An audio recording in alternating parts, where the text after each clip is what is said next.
Hi, I'm Cosmo from Cosmo Ventures LLC here in Riverview, Florida.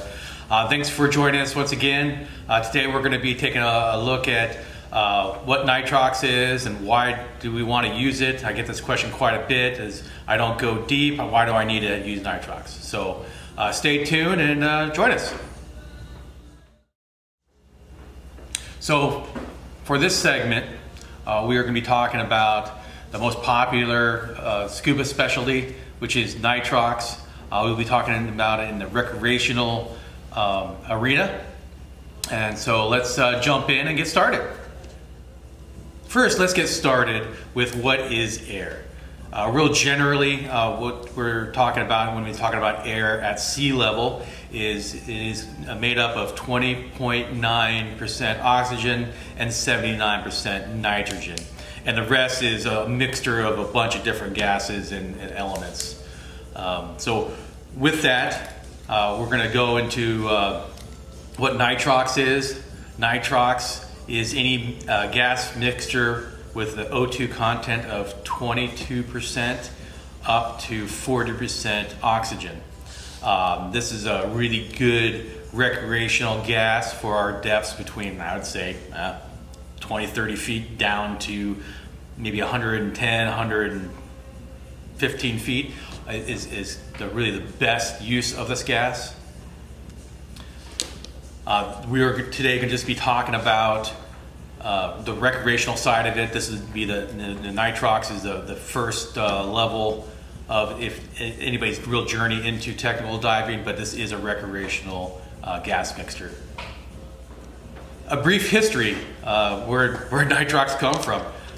There is references to it back in the 1800s. The Germans started using it in 1912. There was a published discussion about it back in 1943. The Navy introduced it into their diving in 1959. NOAA started using this back in the 70s. And recently agencies started offering this back in 85. And as late as 1995, it started really becoming accepted in the dive community. Before that, it was considered Voodoo Gas. Some people still, say that's what it is. There's nothing voodoo about it.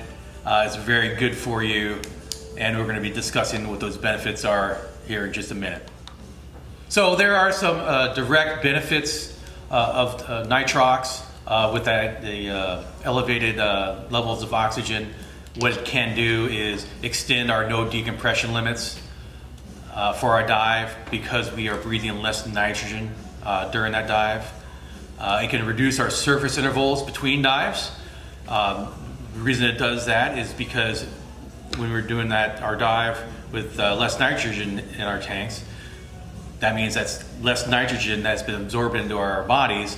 And so that also means that less nitrogen has to come out of your body on a surface to be able to have a longer dive on your second, third, fourth, fifth, if you're on a liveaboard, maybe 7 dives in a day.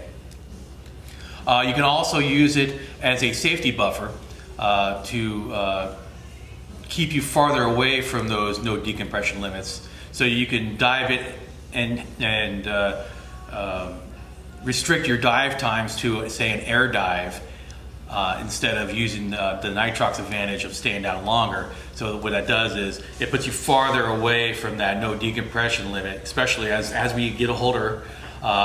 We want to hedge our bets and make it safer for us in our diving adventures. And then also, if real advantages are really seen on dive trips or dive days where you're doing 2, 3, 4 dives in a day or multiple day diving. Anybody's been doing diving on trips or liveaboards and that kind of stuff will know that the more dives that you do consecutively, your allowable no decompression limits get smaller and smaller and smaller, where with Nitrox and breathing a lower mixture of nitrogen and higher levels of oxygen, those limits are larger. So you can still have these nice long dives and not having to cut them short every single dive. Now, there are some downsides of higher levels of O2. One of the big ones is there's now a new depth limit when you're diving it, which most recreational divers will not notice a difference. But take, for instance, one of the most popular nitrox mix in the world is actually 32% nitrox, so that's 32% oxygen. And the maximum operational depth for you to use that on a dive safely would be 111 feet of seawater. So all that being said, so let's get into some of the misconceptions of what I get asked quite a bit, or the biggest response when I ask somebody, are you nitrox trained, is, oh, I don't do any deep diving. Nitrox is not for deep diving unless you get into the technical world, and then what you're going to want to do is do advanced nitrox to allow you to use the mixtures up to 100%, so it'll help you with decompression, which is done at shallow levels. So nitrox is not for deep diving. It's really, the optimum area is all recreational diving. Most things you're going to see in the world is going to be between that 20 foot and about 60 to 70 feet, unless you're going down to see a wreck or something on purpose. And everything else that you're going to see pretty much in the world is within those depths, and that's where nitrox shines. Another misconception is I need to get specialized equipment to use nitrox. No. You don't have to get specialized equipment. Most gear, even right out of the box, even old gear, is good for up to 40% oxygen. That means your regulators are ready to go, and that means your BCDs also ready to go. You don't have to have anything done to them other than making sure they get serviced once a year.